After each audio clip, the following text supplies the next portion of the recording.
Liverpool FC is hard as hell. United, Tottenham, Arsenal. Watch my lips and I will spell. Cause they don't just play, but they can rap as well. Liverpool FC. Yeah, my idea was to go Liverpool into a bastion of invincibility, you know, like...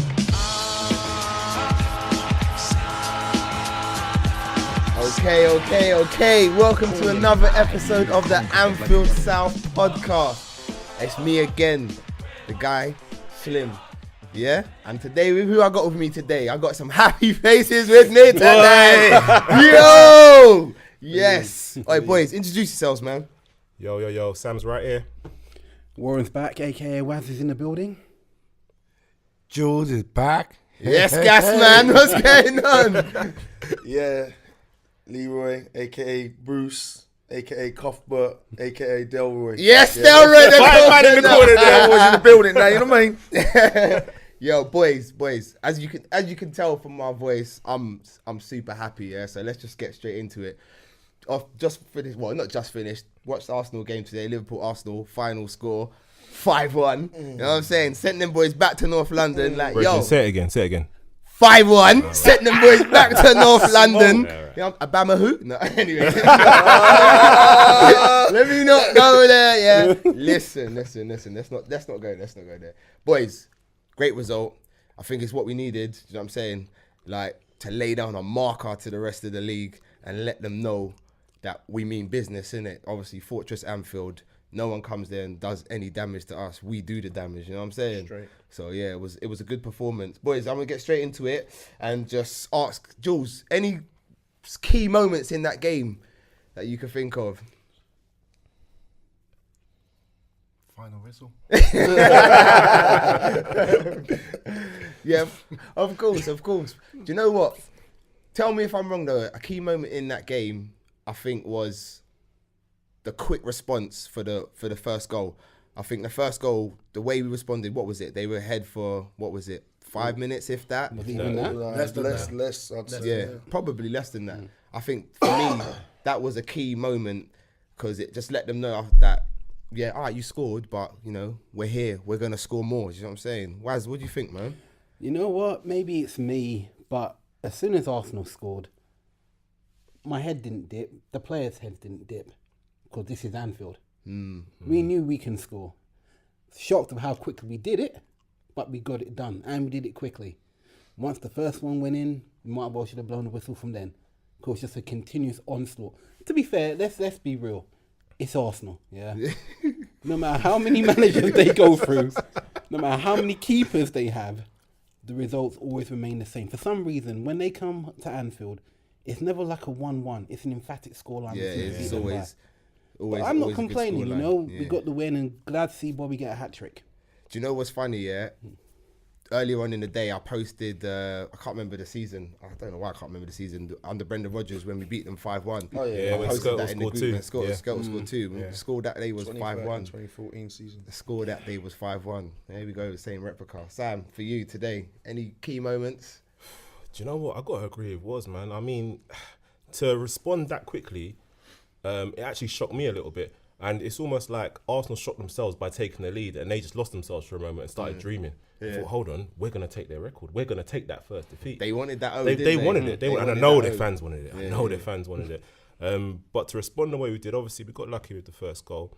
The second was like, wow, old Bobby's returned. And then as was said, it kind of did feel like a procession. I celebrated the second goal. And then after that, I was kind of calm in my seat. And I thought to myself, okay, it's coming. Yeah. I didn't think it was going to be 4-1 at half time, but geez, when we turn teams over, they can't handle us. Yeah, it's naughty. Leroy, Klopp's lineup today. Talk to me, man. We started off with our usual back four, and we had Winnie and Fabinho and Shaqiri, and then obviously the Fab Three, as they like to be called. I quite like the fact that we had Shaq in and amongst it today. Yeah. And I felt that the midfield was nice as well. I did want to see Naby in there at some stage, but I can see why he may not have used him. But I was actually pretty pleased with the lineup. The lineup was cool. We know that at the end of the day that Gomez is out, Lovren has to play. And to be fair to him, he's been doing a decent job. He's not done anything. Slightly living up to his claim, his claim of one of the best defenders in the world. He's doing all right. But yeah, I was happy with the lineup, the midfield. The only thing I did notice, and we watched it together, is Fabs was a little at the beginning. He was a bit off the pace. Yeah, he was a bit off the pace. His passing, he just seemed. But one thing he did, which we didn't do, which I was good with, like, is that sometimes when players are in that position where they're struggling, the game's going by, they pick up a silly booking, and then they might even get themselves sent off. And then it just kills you because the momentum was with us from then, and he never lost it. He never hid. Yeah, he stood up and he kept going. So, but yeah, the lineup set up perfect for me today. Done the job, like. Yeah, 10 out of 10 from Klopp today with the lineup, man. He seems to be getting it right of late, and I'm not complaining. Of late, Slim? Well, like, as Paul said, we can't ever doubt him with the lineup. It's true. I think we've done it so many times, we've been proved wrong so many times. We kind of have to just take a step back and say, he knows what he's doing. It's his team now, isn't it? It's 3 years he's been there. We've all been crying out for defenders and goalies. We've got the best two in the world. It's true. I'd agree with that 100%. Between Alisson and Van Dijk, that's the bottom of that spine is perfect right now. It's just nice to watch a keeper play and you feel relaxed. Yeah. No palpitations. No palpitations. It's crazy. I mean, Arsenal had that free kick and they whipped it in, and I can't remember who headed it. If it was Mustafi, I'm not sure who headed it. Yeah, it was. It was offside, but Alisson still saved it. Yeah. It was point blank. He saved it at the top of the bar, but it was offside. So it just goes to show, like, he's just class for me. Do you know what though? I just want to add as well about the Arsenal's. When we played them the first game at the Emirates, I feel that they got us at the right time. We were going through a little grey patch ourselves, like and they were on the back of this kind of they've been winning games and they've been getting some consistency going. Although that goal was it Mane that scored that goal? Yeah, that was ruled offside. Yeah. But it swings and roundabouts because weeks later we had the same at Bournemouth and we got the goal. So whatever. But what I just want to highlight is the fact of I've been looking at Arsenal in their games. They done it against United. They went up a goal. I think they made it 2-1. Straight away, ball up the top, gone through. Somehow Jesse Lingard scored. Bang, it's 2-2. They've got a problem there, but that's never going to change overnight anyway. And I like the fact that we capitalise on it. Like we got to be more ruthless. We haven't been ruthless in it before, and I'm just finding now we're doing it. And we're doing it in such a way now. I'm sitting there, I'm just smiling. I was talking about all sorts of stuff watching the games. Normally, I can't even. People are talking about shh. I need to concentrate on the telly. It felt comfortable to watching that game. But going back from that, when we played them on November the 3rd, that 1-1. Since then, 9 games consistent. That's the last time we dropped points. That's the last time we dropped points. 9. So a lot. So City won what? I think there was 18. Yeah. They won the league. Chelsea the season before, 13. They won the league. So if we can beat City, I smell some gas. I smell some gas over there. But I think that's what we got to look for. Like you said, everybody wants to beat us because we've got that 0 in it. Like I said, it's green bottles. Everyone wants to take that O in it. You know what I mean, there's three of us. Chelsea, City, all haven't lost a game. 15 going week 15. Chelsea fell off. Bam. It was just us and City. City fell off. Boom, boom, boom, boom. Yeah, everyone's looking to take ours now, innit? Take ours. But you know what? If I'm honest with you, the whole unbeaten thing, I've said it before, I'm going to say it again. If we're going to win the league, and we're not going to win it consistently for the next 3-4 years, I want us to win this league this year unbeaten. I want to win it in the most special way possible because it's been 30 years without a league title. I think we deserve, as fans, we deserve to win it and to be talked about in the highest esteem for years to come. I think we need that. Do you know what? A bit loose on the term deserve. We deserve it if we do it. Fair enough. Yeah. I see where you're going because we've suffered for so long. That's what I'm talking about. The sufferation. I get that. The sufferation. Yeah. If we're going to do it, even if it's just once in my lifetime, I'm done. I'm retired, innit? Yeah. I'm going to no more games. I'm done. That's it. But one time, be a bit like Nico Rosberg. You know what I mean? You win the title and that same day you quit. You know what I'm saying? I'm good. You know what I mean? Don't talk to me again, ever. No one. That's it. Shut down the whole team. You know what I'm saying? But boys, quickly, man of the match from today, man. There was a lot of good performances today. I said it already, I feel Trent and Robbo had their toughest game yet. Yeah. And that's reflected in the fact that Robertson got his first yellow card of the season. I mean, we 19 games in, his first yellow card as a defender. Just goes to show you, found it a little bit tough today. But man of the match, there was good performances all over, but man of the match for me, it has to be Bobby, man. I just think that second goal, that run, that was just Bobby back to his best. He made people dance on the floor. Listen, I'm waiting for that meme. I'm waiting for that meme. Torreira's on the floor, scrambling, trying to head the ball. I mean, and that's the thing. I mean, all this week I've had certain Arsenal men, so I'm not going to expose their names here. But all this week I've had, Aubameyang's coming. Torreira, solid like a rock. Okay, fine.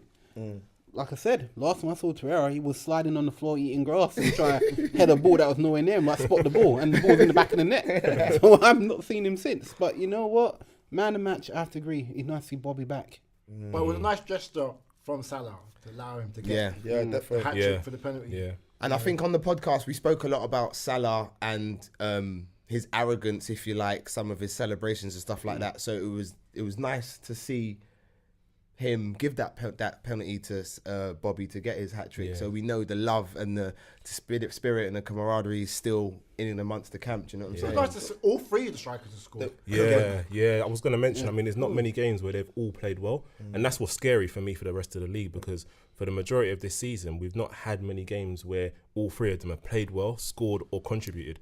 And today, I think might be the spark. Salah's obviously got his goal, he's got his assist, and he's had that more humane moment. And I'm not a greedy cunt. You know what I mean? Let me give it to Bobby. And I love that, man. I love that. And long may it continue, you know? Nice. So I think it's unanimous, Bobby, man of the match. But big shout out to Winnie, though. Yes. I thought Wijnaldum was special mention. excellent. I'm glad you Excellent. Special mention to Winnie, because he was absolutely excellent. I just felt the strength he shows on the ball, the way he protects the ball, and then he gets off a pass, and it's not just a silly pass back to the defence, it's a forward pass or a pass to someone in space. I think Klopp has basically, from days at Newcastle, it was more like a forward. Now that he's he's more midfielder. He's winning. He's more. He's the transition from an attacking midfielder, if you like, which is what he was more of a Newcastle, a goal scoring midfielder, to more of a defensive midfielder. I think Stan Collymore tweeted that the transition's complete, and it's a testament to Liverpool and the player himself. Do you know what I mean? So big shout out to Winnie, man. Yeah, you know what I mean, I got a lot of respect for him. More today than any other time. I think because he had to put in a lot of work, and there were a lot of gaps. There were a lot of gaps and a lot of space for him to cover. And when he did get there, he done something effective with the ball nearly every time. And like you said, that core strength that he's got when he's backing off, he's holding man off, and he gets a pass off. I'm like, bruh, where did Winnie get those? Where did he get that build from? Because I see him as like a minor guy, but respect to Winnie, man. He's got good touch as well, man. He's got very good touch. Yeah, he's actually beginning to grow on me, and I was never one of the anti-Winnie. I've just took it for what it is. But every game he has progressed, and fair play. Yeah, good omen. All right then, boys. So let's go backwards a bit. Before the Arsenal game, it was the Newcastle game. And was Newcastle? Yeah, then Wolves, Newcastle, Arsenal. Yeah, it was the Newcastle game. Our old friend Rafa Benitez, the Spanish waiter, as the haters like to call him. Big up Rafa every time, though, man. Yeah, he got a great reception at Anfield when he turned up, and even when they were losing, they were singing his name. So that's always nice to see. We're not disrespectful like some football fans who disrespect their manager that took them places. You know what I mean? Chelsea. I didn't want to say that, but you know. I missed this one, man. I was working. Yeah, you work too much, bro.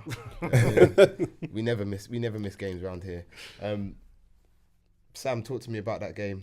Any stand-up performances, key moments to that game you can see? Do you know what? It could have been a banana skin. Although on paper it looked okay, because Newcastle tend to they shut up shop when they go away, and they've been getting a lot of decent results away from home. I think they've only been beaten by United with that last minute Sanchez winner, and by City. So away from home, they tend to set up okay, because Rafa knows how to defensively build a team. Yeah. But from the early stages of the game, I kind of felt like, hold on, they're actually coming to play. And, you know, they've got nothing to lose because they're not expected to get anything from the game. And they had a couple of chances. That striker, I've forgotten his name. Perez. Yeah. Is it Perez? It might have been the other guy. Hosselu, yes. He had a decent chance. He had a header when it was 0-0, and I was like, hold on. Like, they're actually trying to come at us. And I think those early chances, when you're coming to Anfield, you got to at least hit the target. Yeah, definitely. And they Make got people nothing. work. And then all of a sudden, big man, greatest defender in the world. Like, who does he think he is? I know. Clapping a volley like that top corner, like it's nothing. Yeah. And for me, The technique. for me, more than anything, that was a key moment. Because You're right. to get an early goal against a team that's going to try and hit you on the shut up. Yeah, and shut up shop, yeah. You know what I mean? To get that early and for a defender to get it and in that fashion, I was like, okay, cool. I was calm as soon as that went in. So for me, Dejan, big you up, greatest defender in the world. You know, I feel like he set the mood right from early. Yeah. And then passed the baton on to others and then concentrated on his clean sheet. Yeah. Which is what I want. That was a great goal from Dejan Lovren, and I'm sure he was strutting around the change room like a peacock. You know what I'm saying? Because as a centre back, you don't get many of those. You know what I mean? And deservedly so, man. It was a great finish. What about you, Jules, man? You missed that game, so Yeah, I missed it, man. We'll squeeze you on that one. Leroy, what about you, man? Any key you know moments? What? Yeah, no. Do you know what? One of the things I will say about Lovren and what he showed in that game, and since he's coming to the side again, is he's not trying to overcomplicate things. What I used to find with him is he felt the need to sometimes have to like kind of play his way out sometimes or do something a bit that's not him. Not in his. Now it's like bang. I don't mind you doing that because you're doing what you're good at. That's it. I don't want you to try and do anything else. Anything you have flashy. to pump it over into the Mersey, mate. Yeah. Do that. Do you know what I mean? Yeah. But don't try. And he's been doing that. And he's done it really well. We know his pace ain't there, but he's reading the game very well. So he's reading the play. He's like, it's like a pool player. He's reading it few Steps ahead. Exactly. Yeah. So yeah. Other than that, I just felt, as I say, as Sam said, it could have been a potential banana skin. However, because he didn't play Rondon. I thought that was a mistake from Rafa, to be fair. No, but you know what?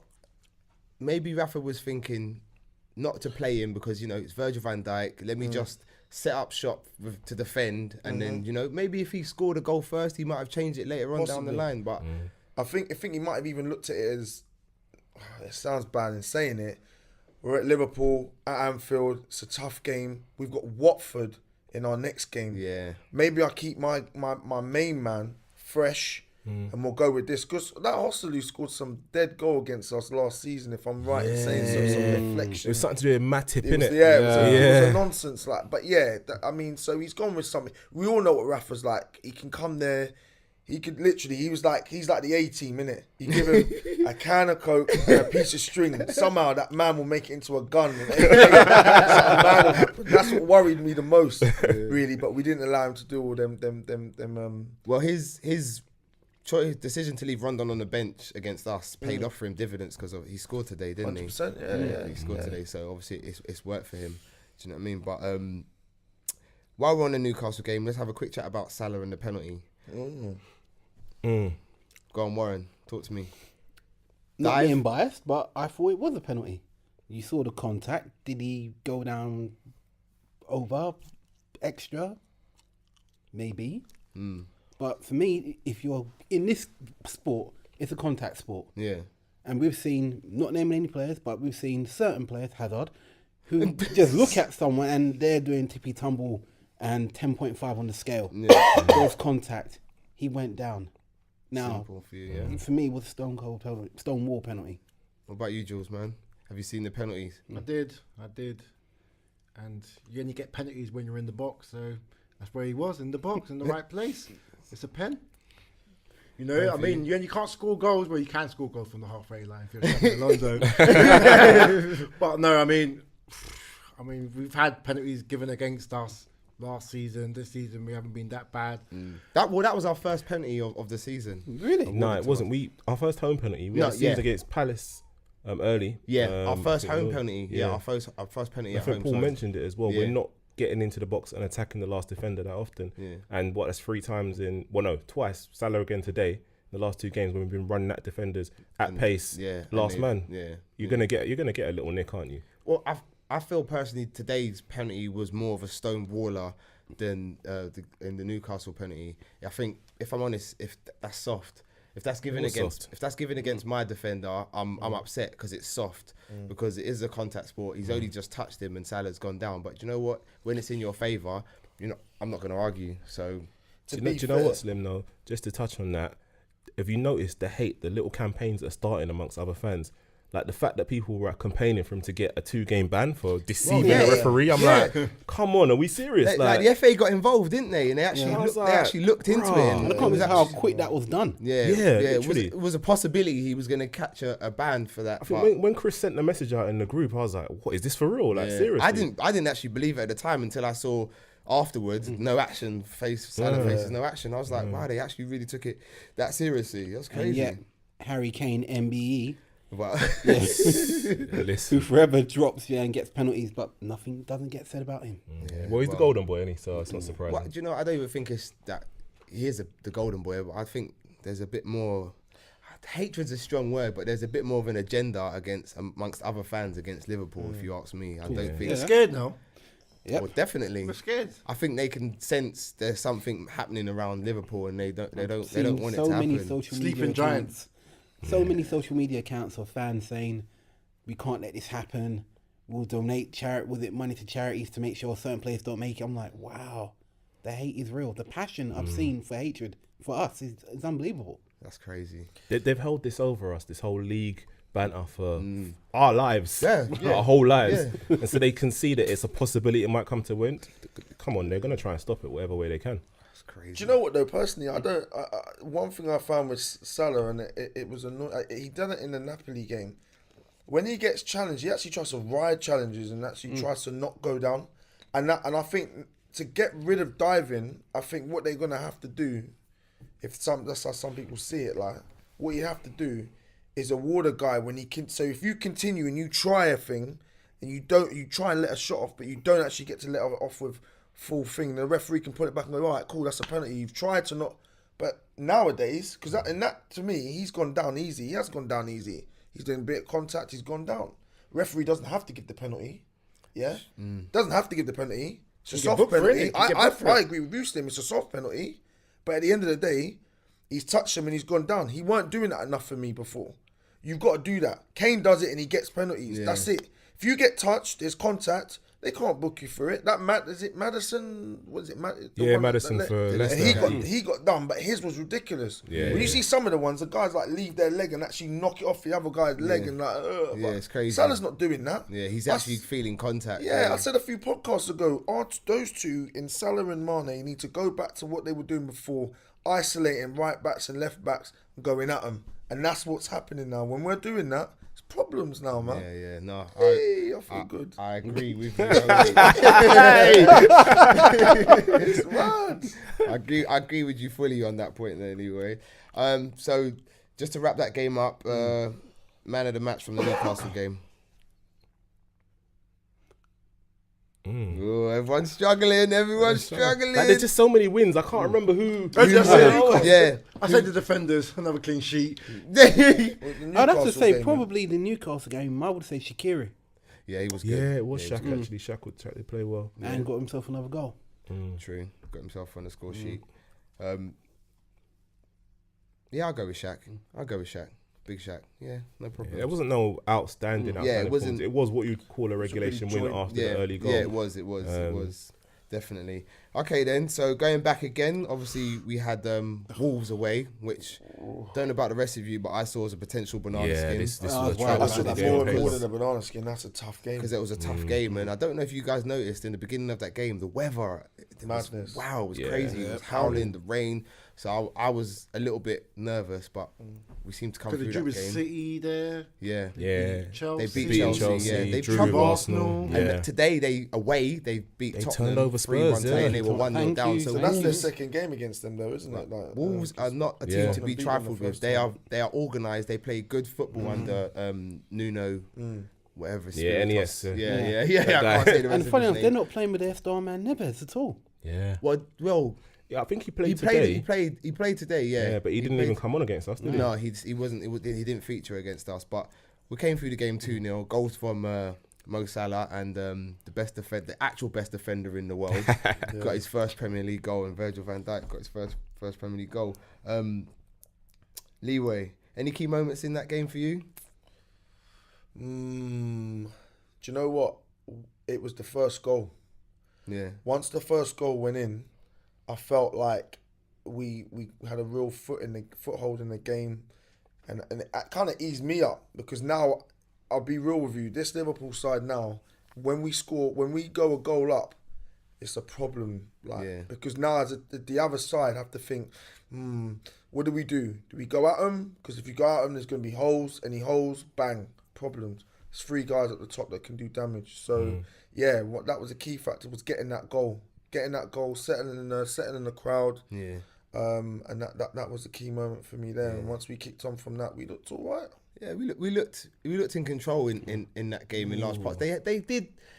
Wolves played better in the first half for me than we did. They did attack quite well, I was just gonna say that. Yeah, but when you got Virgil van Dijk back there, you don't. I mean, he handled. I mean, Traore is a handful. He's a big lad, strong. He's powerful. He's quick. You know, if that you could finish, Yeah, he'd be dangerous. Yeah. So, and I think Van Dijk handled him pretty well. He did.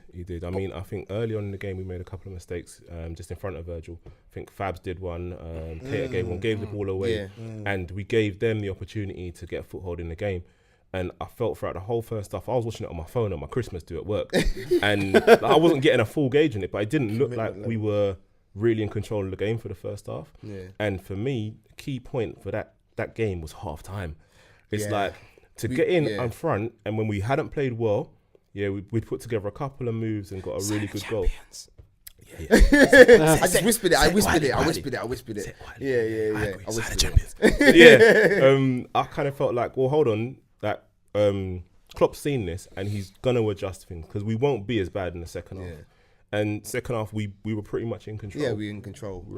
And like you say, conditions like that, Friday night game, it's not your norm. Yeah. And we came through it, man. So, definitely. Virgil.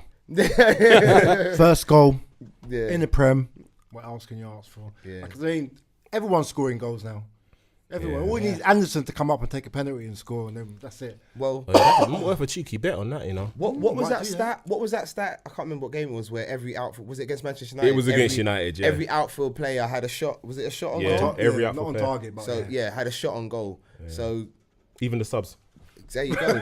But what my point being is that as good as Salah is, Firmino and Mane is, if we can get everyone else chipping in goals, like our defenders, hence Virgil getting a goal and Lovren getting a goal, that's perfect. Because you would expect Virgil to win more or less every aerial in corners. But if the ball's put in correctly, that's another issue. We can't take corners. That's a podcast in itself. So we won't even go into that. But if the delivery's better, you'd expect him to win. But the thing I like about Virgil is he can actually finish for a defender. He can actually finish. He's got his technical ability is great. Yeah. Like the way he controlled that, like a striker finish. Yeah, do you know what I mean? So Danny Ings or something like that running in. It was nice. Things, No, trust me. Yeah, if a striker scored that, they'd be raving about it. Do you know what I mean? So have to give Virgil his props for that. But for me, I think that the first goal was key because we weren't playing very well. I think Wolves were a little bit better than us, and I think that gave us a little bit of a foothold in the game and allowed us to hold on to half time, like you said, and then come out, score the second goal. Bob's your uncle, Fanny's your aunt, isn't it? Do you know what I mean? We were in the game. Great assist by Fab again. It's true. Fabinho again. Yeah, true. Yeah. To be fair, considering how well he played against Newcastle when he came on and Wolves, I was a bit disappointed with him today. Just going back slightly, it didn't affect the game. But I've never really seen him look so jittery apart from the last time we played Arsenal because he played exactly the same when we played them at Emirates. Do you think he struggles when teams play at a higher tempo and put him under a bit more pressure? 100%. I mean, is there any other team apart from City that play at the pace that Arsenal do? No, not that I can think of that. Because he's not slow, don't get me wrong, but in terms of getting the ball, popping it off quickly, he can do that all day. But if you've got someone on you, buzzing around you, he seems to, I wouldn't say panic, but he's just not as composed on the ball. I've seen that in 2 performances. He's been brilliant, don't get me wrong. But I agree with that pass he did today, he was on the left flank. Yeah, he put it right across the pitch. I didn't know what he was aiming for. Yeah, that was very panicky. Maybe he just struggles a bit with when the tempo is a bit high. Hence why he doesn't start most of the big games and things like that. Do you see what I mean? Well, just for that performance alone, he won't be starting Thursday. I don't think Hendo's definitely going to start that. Yeah, I agree on that. Yeah. But I don't actually mind Henderson coming in for that game, to be honest with you, because we don't have, like I said, we don't have to go to the City and actually win the game. We are the leaders right now. I think that's the perks of being the top of the table and people chasing you. They want to catch you, so they're going to try their best to come at you. And I think, as we know, that's going to suit us a little bit better. But we'll come into the City game a bit later on anyway. Man of the match for the Wolves game. Anybody, somebody, go. I'm going for Virgil. I'm right behind you. I'm going for Virgil, man. I'm actually going to be... Sorry, go ahead. Sorry, he handled the threat of Traore, as we said. Marshaled the defence. It's like every time we concede a set play, I just look at Virgil in it. I don't look at anybody else. Yeah, and I see him getting everyone in the line. I see him talking to them. And it's like, the ball's I'm like, someone's offside. Yeah. Someone's offside. Because it's always the case, and he controls things. And that finish, he deserved that, man. Yeah. And yeah, Virgil's the guy, innit? He is the man. He is the Liverpool captain, let's be honest. I love it when he's got that armband, man. Yeah. I wasn't feeling when he gave it to Hendo today. I hate it when he has to take it off and give it to Henderson. I mean, I respect that Henderson's the captain, but I hate when he has to take it off, man. Yeah. Because he next season, if he's not the captain, then... I don't know, man. I don't know what I do, man. I go bald. I cut my hair off. I don't know, man. Don't get me wrong. I thought Virgil was brilliant, but for me, the unsung hero of that game was Milner. Milner? Yeah. Good shout. Fair enough, but I can't see past Virgil for that game. Yeah, understandable. Jules? Virgil. Lee? Virgil, man. Beijing Bruce? Don't worry, man. Beijing Bruce gonna come out a bit later on. He's trying to coax me out, man. No, but jokes aside, that guy, what's his name? Wolves. Traore. Yeah. He would have been more effective had they brought him on in the second half. He don't normally start like that, and I felt what they done with, because there was a I think it was where they gave the ball away at one stage. We did.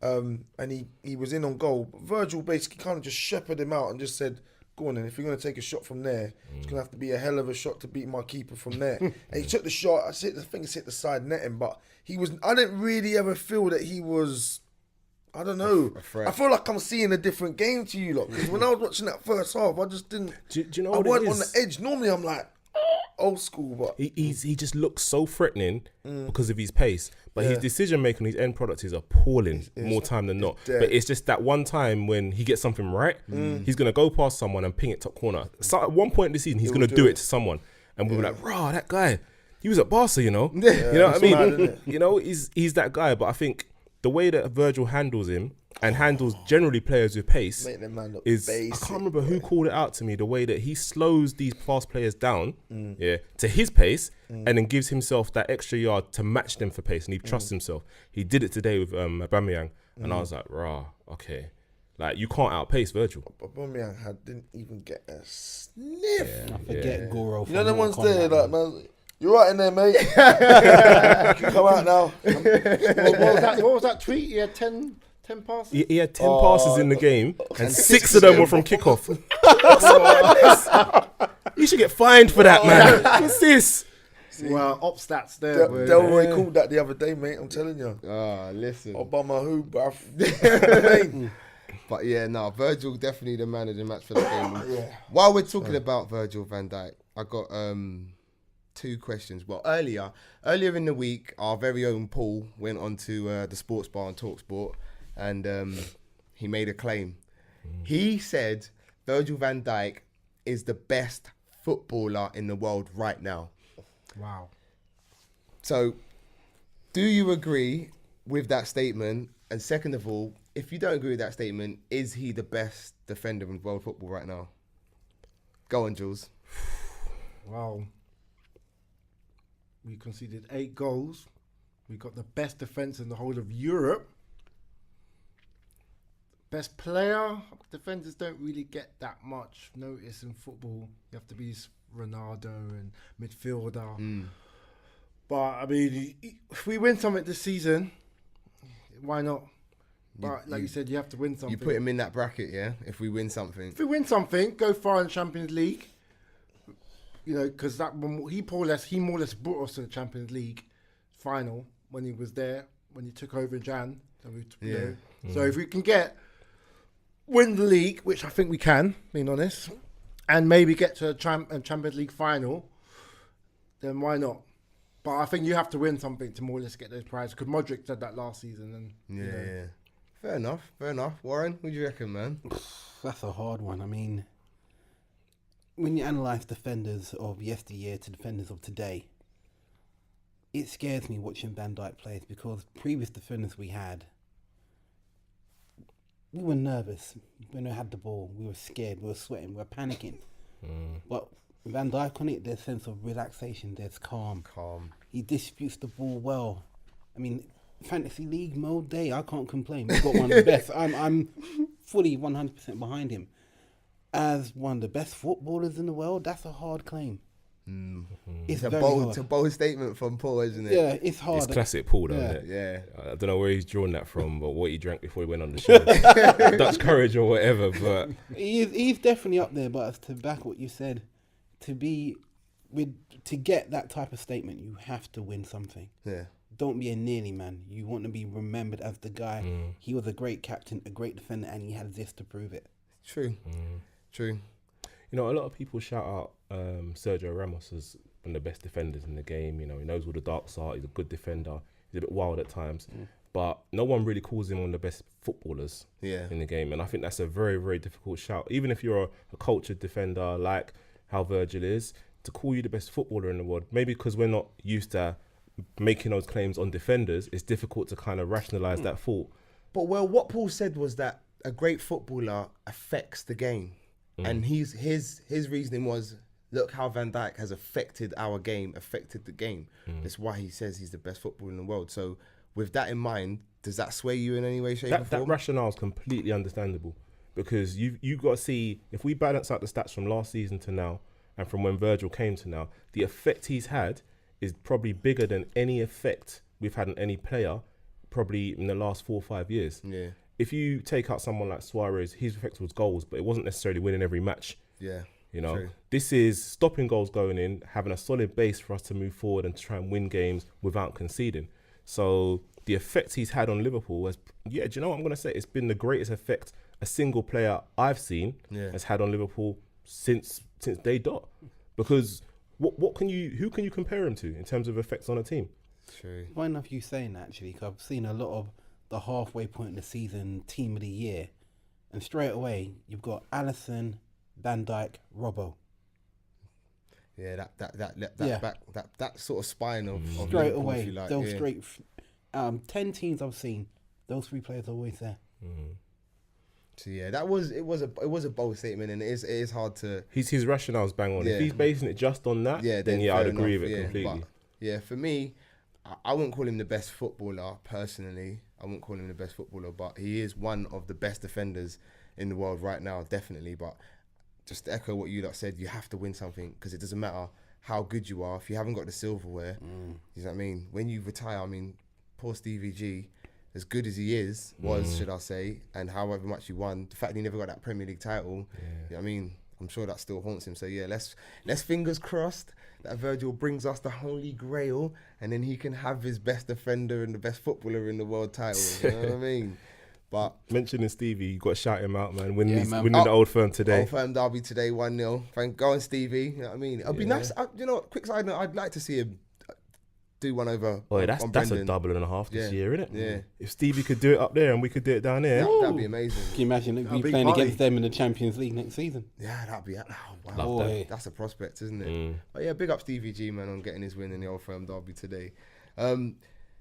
Another player we touched on today in the Arsenal game was Fabinho, and we did say he had a bit of a dodgy game, but on a whole, talk to me about the emergence of Fabinho and how he's sort of slowly been bled into the team, and how he's been getting on. And I mean, he's got his first goal the other day, hasn't he, against Newcastle? So talk to me about his rise to glory in this team.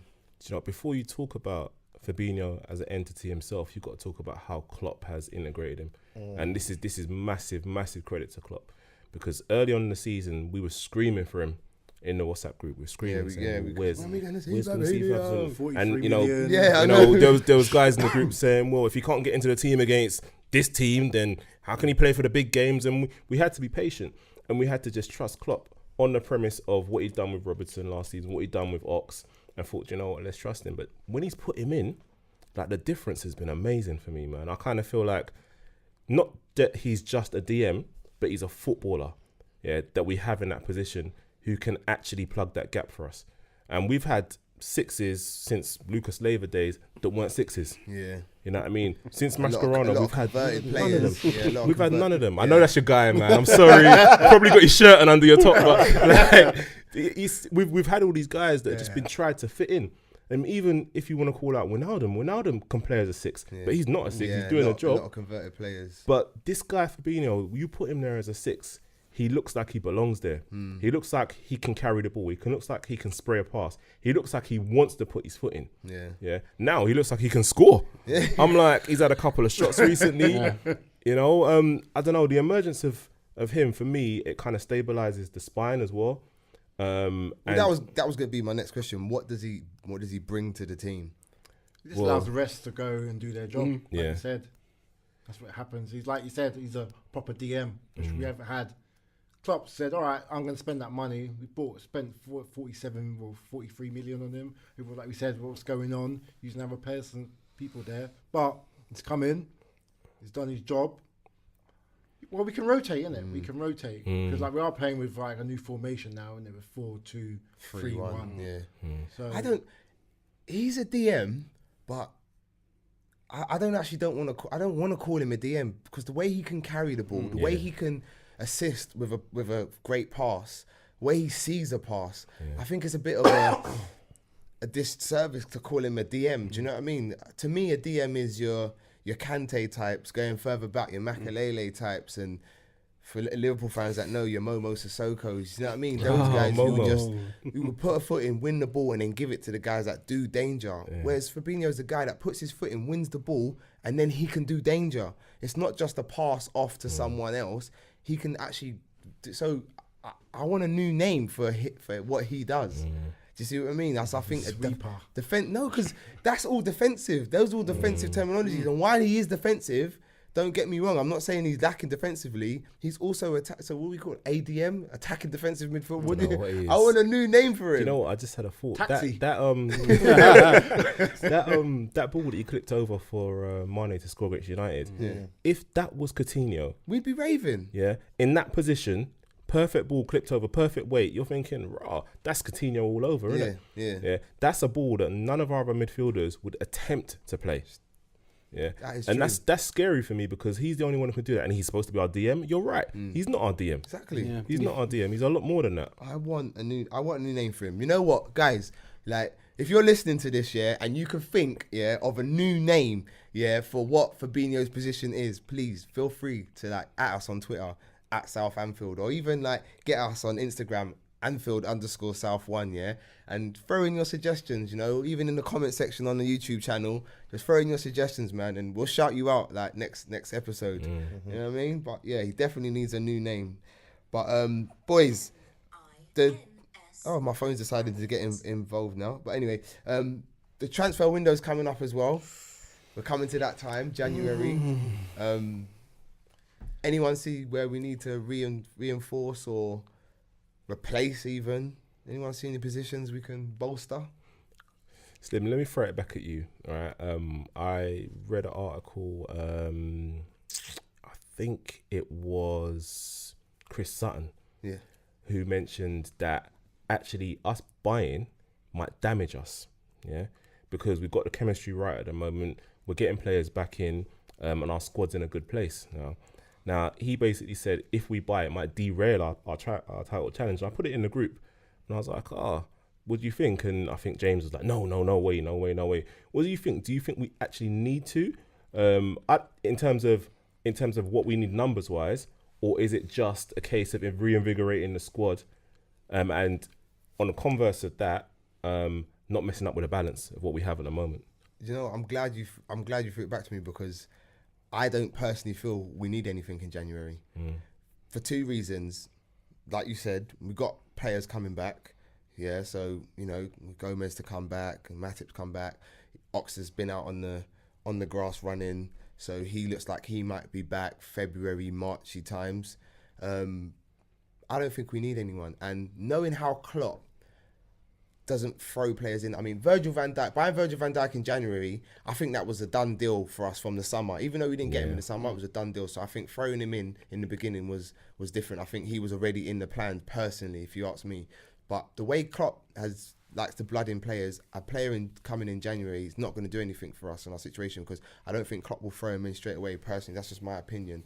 And now you've mentioned it, thinking about the balance we have in the team and the spirit we have in the team, for someone to come in January and possibly replace someone from like the starting lineup, that could put someone's nose out of joint, and they've got bad blood, and then it affects the mood in the change room. So I don't actually want to see anyone in January.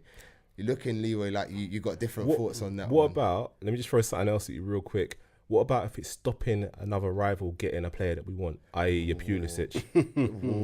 Do we have? Because for me, that's the only person that I would say, because among the press, it seems like Chelsea are going for him.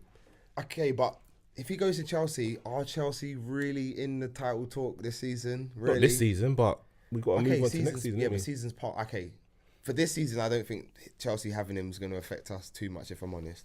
For next season, possibly, of course, he's a great player, and obviously everyone starts on zero, so of course. But do we have the money to buy players to stop our rivals buying it? You know what I mean? We're not Man City. I'm not saying we're Man City. I know you're like. All right, my personal opinion on this one.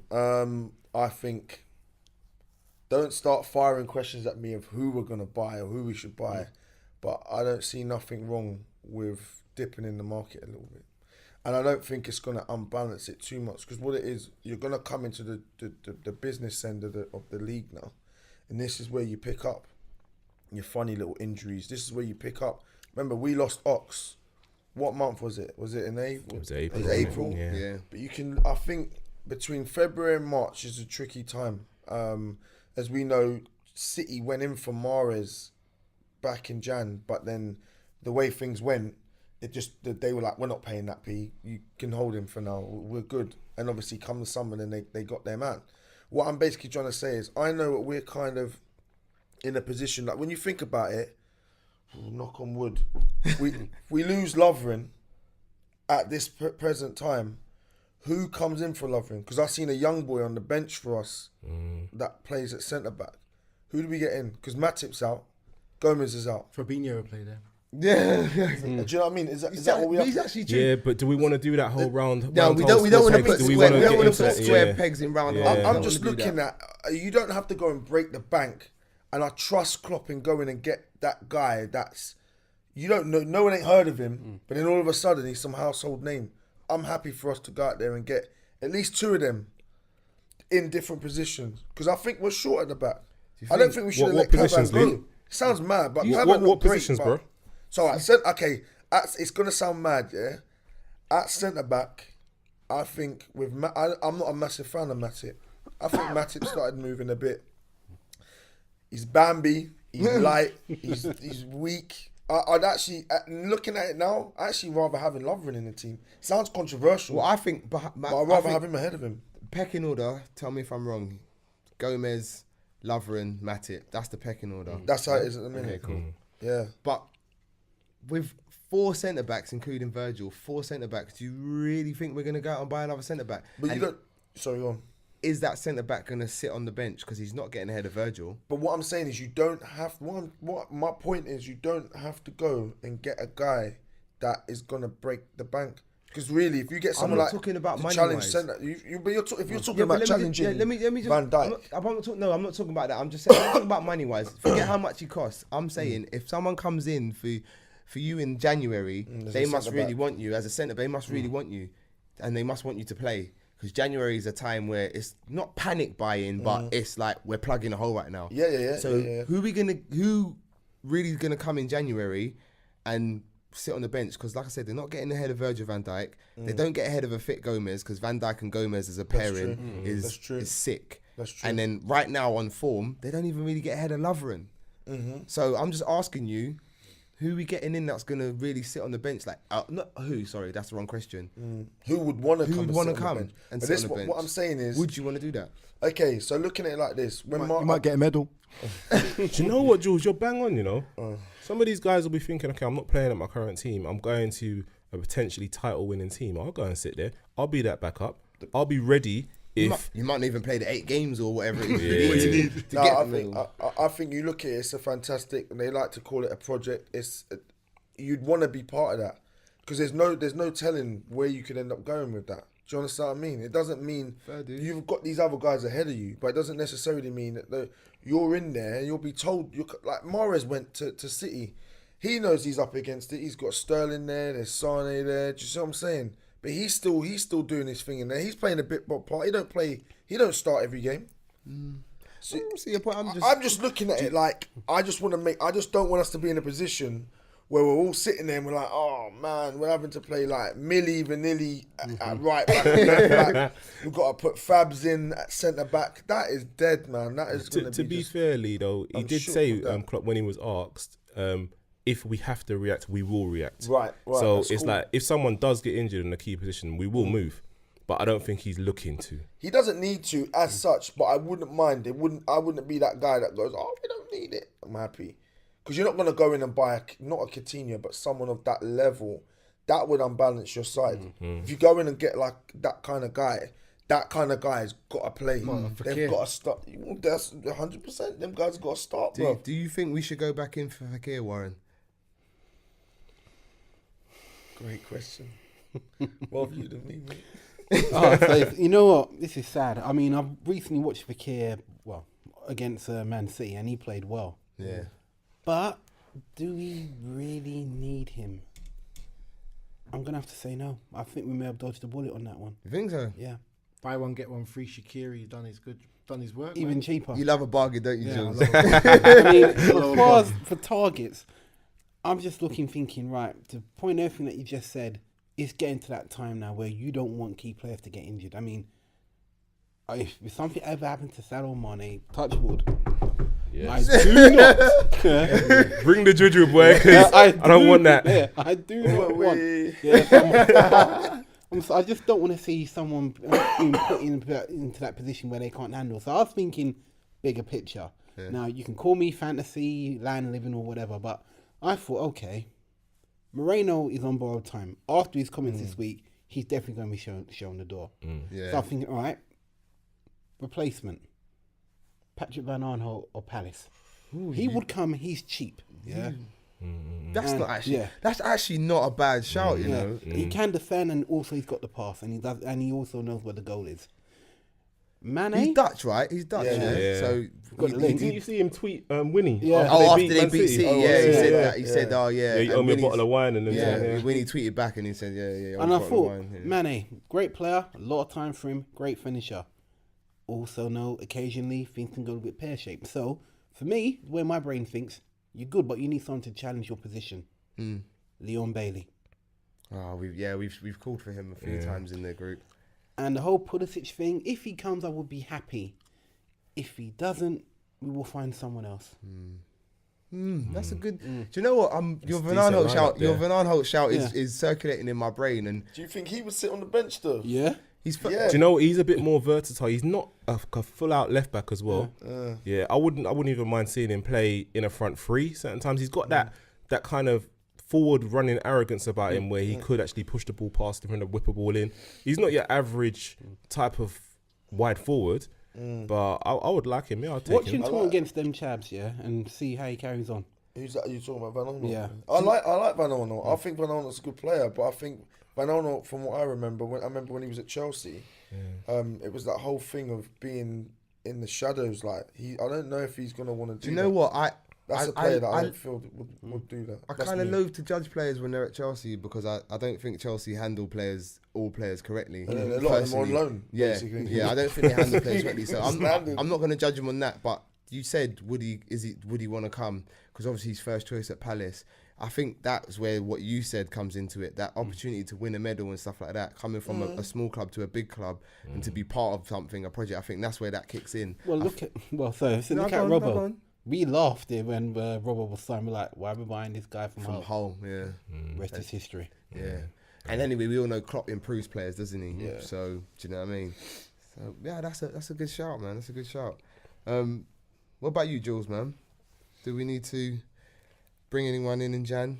price is right, man, come on down, innit?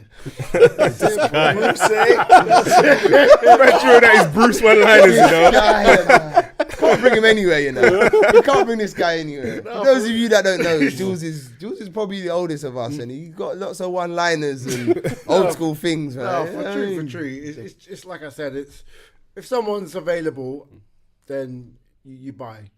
But we're gonna have to spend a bit of money. I wouldn't mind Felipe Anderson from West Ham. Yeah. You see, I don't like. He's had a few flash in the pans. I don't think he's back ready, that, man. But I don't back know that they either. paid big money for him. Let's be double to get rid. I don't back that. He's had half a season. Yeah, like, thank you, Sam. Nah, Yeah, No, but I'm just thinking the Brazil connection here. You know what I mean? I'm just thinking another the Brazil Brazilian, love. man, after It's last too one. early. Hey, listen, Too it's early.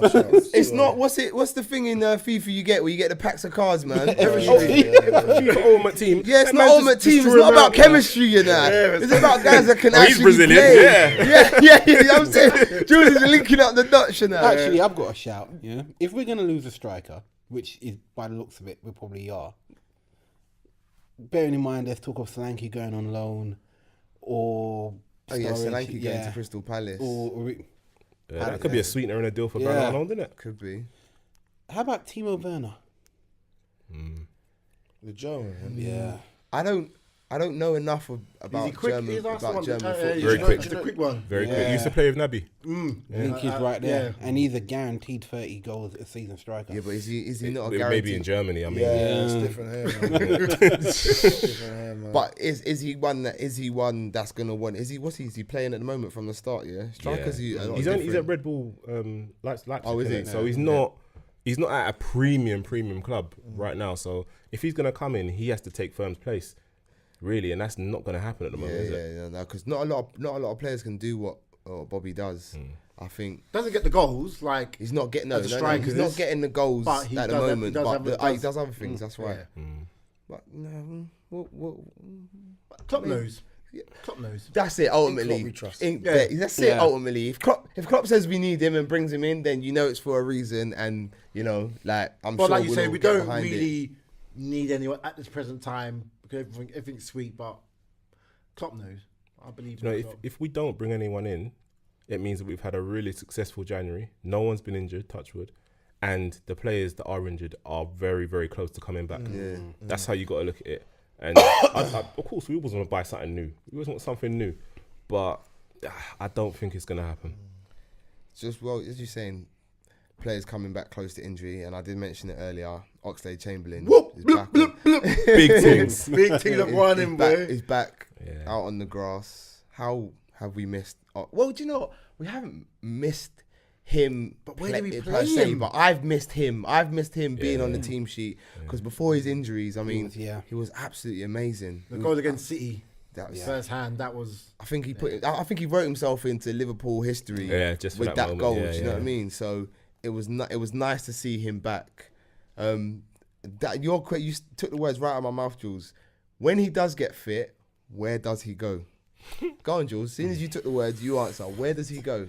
That's what I'm trying to say. But if you're playing that formation we're playing now, I don't know. It's hard. It's like him or Shaqiri. That's the But thing. Shaqiri's got options, isn't it? Because he can be a replacement wide for Mane. And if Salah's, don't get me wrong, I'm injured, but if he's not playing, then he can go wide and even wing as well. So Shaqiri's got options, but it's got to be in midfield Yeah, for Ox, he's been shouting out. He's been saying that I don't want to be a wide man like Arsenal. I want to play in the middle. Yeah. And we was a bit unsure. We was like, "Ray, this man's making this bold statement." But like I said, that goal for Man City against Man City was absolutely beautiful. So He's got the pace. He's got the skill. He can beat people. So I think just behind. So when Ox is fit, could he possibly play where Firmino plays, or do we go back to a 4-3-3? He could do the Firmino role quite easily, I think. Yeah. Yeah. Because Firms comes very, very deep, sometimes too deep. And Ox is used to doing that and driving forward with the ball. Yeah. Whereas Firms is picking up the ball and trying to pick a pass and then follow his pass. So we've got more options if you're putting Ox there. Because he carries it. His goal today was a good run from Firm. They don't do it a lot, but Yeah, Beat three mans. It was good, but it was an anomaly, isn't it? Like you don't see Firms do that regularly. It was brilliant, but I think with Ox, you've got the option either way. You expect that from Ox, isn't it? Yeah, that you one was the expect- Ox run. Yeah. Yeah. Typical Ox, you'd say. Yeah. It's going to be interesting when he does get fit. Yeah, When he does come back. I just want to see him this season. I think it would be a crying shame if everything goes right and we do win the league and he doesn't get a medal, because even though he hasn't played a big part this season, I think with the Champions League run last season, I think he deserves it. He deserves it. I think he is. Defo. You know what I mean? Because I mean there was a lot of criticism about when he first came, but you know he took his time and He's like a new signing. That could be the January signing we've been calling about. could be. Yeah. Good shout there. Good shout there, Jules. Big up Ox though, back on the grass. You know what I'm Yeah, saying? man. I'm saying Arsenal fans would be sick to see him back. You know what I mean? We'll give another reason for them to moan like that. More than us. Yeah. Anyway, also in the press, Andy Robertson. Has he signed a contract or is he in the talk? I think he's in talks to sign He's a in new contract. talks. I mean, it's not going to be a big thing, is it? It's going to be that because he came on quite a low wage, Did he? relatively. Yeah, I think he came on 30. Really? Yeah. Wow. So Put that double him, work triple in, him, boy. do whatever you got to do, sign him up. Put that Robbo's work the in. guy. I'm happy to see him sign until 20 forever. Yeah. Ever long. John, Yeah. That's it, ever ending. Robotron 3000, man. Mr. Steady Eddie. Milner 2.0. Yes. But no, it's positive. It's nice. It's nice to see the club, you know, rewarding players. You know, giving them contracts mid-season, rewarding. Obviously, you know, he's like you say, he's been Mr. Consistent. Yes. Probably deserves the award. And Shadow. we probably want to tie him down a bit as well. Do you know what I mean? Need to. Before the big giants in inverted commas. You know what I The mean? walls come out, boy. Yeah, you know what I'm saying? When the Real Madrid start knocking doors and that, you know what I mean? To be fair, you talking about Real Madrid knocking doors. Have you heard them knock anyone at all recently? It's true, you know. they're on decline a little bit, aren't they? Yeah. Speaking of decline, shout out Phil Coutinho, yeah, who's struggling in Barcelona. That's horrid. That's horrid, guys, man. Harsh. Don't hate on Phil, man. Don't hate on Big Phil. Will you take him back, January? No. Ooh. No. Do you know what? No. I'm with Sam. No. I would. This is the first time in my life where we don't depend on one single player. Yeah, it's true. No way do I want to continue. Big shout out to Leo. Big shout out to Leo, who actually said that selling Phil Coutinho could be better for the team. He didn't actually call for Phil to be sold, but he just said if No, we but he sell did call him a Coutinho- fake Brazilian, didn't he? Yeah, he did. Yeah. Hey, Leo, I can't back you on that one. Yeah, you called him a fake Brazilian. That's true. But anyway, he did. he did shout out. You know, selling. If we sell Phil, we could be a better team if we use the money wisely as well, which we've done, and we are. Because we're top of the tree. We're top of Yeah, the baby. tree. No, I'm not gonna get it. No. But anyway, being top of the tree, yeah. I keep seeing and hearing the horrible stat that everybody at Christmas that's been top at Christmas has gone on to win the league. Leroy's covering his face. Yeah. Has gone on to win the league, and only 2 times it has not happened has been when Liverpool have been top at Christmas. Boy, is that stat, it just pains me, but absolutely aches me. This time round, is it real? Yes. Are we? There's only one reason it's real, yeah, and that's because we are defensively stable. I said it in the group the other day. Were we fooling ourselves in 2013? Yeah, we conceded 50 goals. How are we trying to win the league? How are we trying to win? We were gassing ourselves. We were nowhere near winning the league, despite what it looked like in the last few games. Teams don't win the league and concede 50 goals. Well, I thought we were going to win the league. Yeah, I remember that phone call after the Man City game when you come out of Anfield. Boy, Come on, man. You know what? I'm going to hold my hands up. It was an emotional day. It was like the anniversary of the Hillsborough disaster. Like, it was a beautiful mosaic. We beat City. I had a tear come out of my eye. I'm not going to lie. I was super Real gassed. eye water. Real eye water. Drop out of me eye. You know what I'm saying? I was gassed, but yeah, this time round, I'm holding it down. Yeah, I'm bro, we've I'm got to. cautious. Yeah.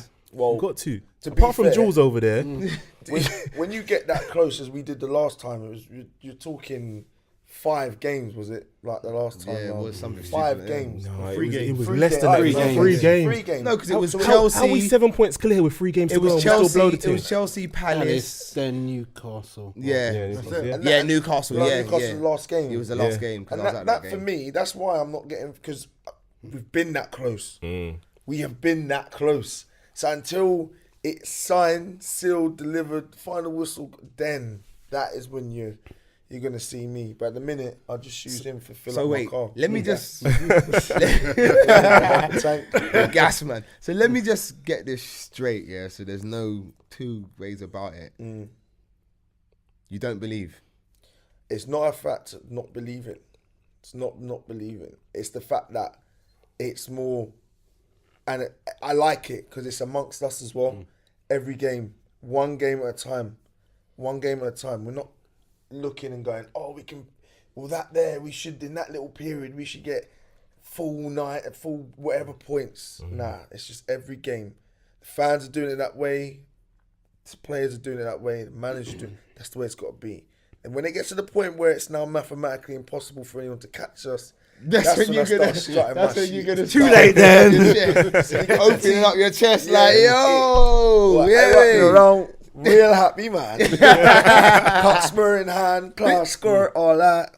Yeah, Raisin Bruce on the state, man. No, I agree. I mean, to be fair, after the nearly season, I remember that Palace match, and unfortunately, I didn't go to the game. Which I was at the game. That was a good thing I didn't go to the game. I was in a bar in Croydon that night, and when it was 3-0, I ain't gonna deny it. Ordered a bottle of champagne, had it on ice. I was ready. Yeah, I was ready. Bro, My best friend come back me up on that stage. I was ready. And then the white Gale had his moment of madness, and my God, I'm saying it now. The pain is real. I remember the table nearly got dashed. I nearly lost it. I actually went from Warren to Hulk in very, very quickly. And I made a promise for myself. It was 2 a.m. I couldn't sleep. I had the white girl going through my head again, scoring that goal, and people crying. I vowed I will never, ever get to that level again where Liverpool takes in my sleep. Yeah. So this year, as I've said from the beginning, I'm not getting hyped. I'm not getting gassed. I'm taking every game as it comes. No expectation, no disappointment. It sounds like a mad cliche, you know. I swear, so many times, like players have regurgitated that line game at a time, but it is the actual truth. Like, you know, like after the game today, they showed our next like 5 or 6 games on the screen. Forget all of that, man. And next one. I was watching the game, and it was a pretty big. How big is your screen, Jules? 65. I was watching a 65-inch TV, and believe you me, my eyes were only focused on that Man City emblem because it's that badge. Because I can't. I think I'm with Warren. After that, the nearly season, I think it's a bit like your fingers have been burnt a bit, innit? Yeah, So 100%. Burnt a bit. Yeah. Nah. You rang me and I didn't pick up the phone. I didn't speak to anyone for a good 24 hours. Yeah. I walked home from Palace. Yeah. And the emotions were different kind of eye water to you. You know what I mean? And never again. So that's why you got to keep it in, man. You got to keep it. As much as it's mad exciting. Well, me, I'm driving the 72 from East Acton to Roehampton with my Liverpool scarf. You can chat to me. I'll give you a free ride. I already said, whatever happens, if things go our way, I'm missing in May. Simple enough. Yeah. Yeah, but let's not go there. We won't go there. I guess the consensus is we all really believe. Inside we believe, but outwardly we're keeping it composed and we're keeping it calm. You know, bit like the players, keeping it stay humble. One game at a time. AJ voice, stay humble. Stay humble. Yeah, stay humble. But top of the tree, going into the new year, what are we? 9 points ahead of City today because they don't play until tomorrow at the time of recording. Come on, Ings. You know what I mean? So let's see what Southampton can do and Agent Ings can do for us against City. But you know what? It's all positive at the moment. With, like I said, top of the league, playing well. It's in our hands. It's in our hands. It is. If we keep winning our games, I guess it's ours to lose, really, isn't it? Or we better the results from the first half of the season, which we already have. We drew with Arsenal. We beat them. So... Do you know what? Let me just a touch of realism. Yeah, I said it to Jules in the car when we were sitting there. All that's happened, over the last 3 or 4 games is Man City have had their dip. Yeah, we've taken advantage of their dip. Right now, we would be stupid to think we don't have an exact similar dip. We did. No. Just hear me out, Jules. Hear me out. Now that dip, could be us drawing a few games. It could be losing 3 out of 4, like City. I'm not calling it because I don't think it's going to happen. But we've got to be aware of that. Yeah, so as much as we're up there now, it's only taken 3 games to get this gap. Yeah, so we just need to be aware of that and be approaching one game at a time and thinking, Raj, you know what? Let's get this game out of the way, and then move on to the next. I'm gonna say it as a statement, yeah, because I don't want to get into it, but I feel we've had our dip. I feel our dip was at the beginning of the season when everyone was talking about Liverpool haven't clicked. I think that was our dip. But you know what? I think our dip was the that's our Champions dip, then League. that's real scary. Champions That's League real away scary. games. That's our dip. That's our dip. Yeah, Yeah. maybe so. But like I said, right now it's all rosy. Yeah. We just spanked Arsenal 5-1, sent them packing. We're top of the tree. New Year's is gonna be sweet. Spurs lost. You know what I mean? Oh, I'm yeah, gonna- just quickly, sorry. Big shout out to Sam Adu, yeah. I'm coming for you, bro. I'm coming for you. Yeah. Whoa, them personal Yeah, threats full there. full name, yeah. I'm coming for you, Right, bro. them government names as well. You know. Right, Sam, whatever you done, Sam, you better run. You know what I mean? But yeah, boys, listen. To our listeners, I will say it every week. Please hit the like button, hit the share button, subscribe to the YouTube channel, follow us on Instagram. It's Anfield_South1. Follow us on Twitter @South Anfield. You know, get involved. If you don't agree with anything we said today, or we're talking about your team, which if it's Arsenal are trash, you know what I mean? Just hit us up, and you know we'll address it on the next podcast. But yeah, for now, I've been your host as always, Slim, and today with me I've had Sam, Big up, people. Wazza, Always a pleasure. Jules, In the house. Leroy, aka Bayesian Bruce. All right, there, man. Goodbye and good night. Until the next time.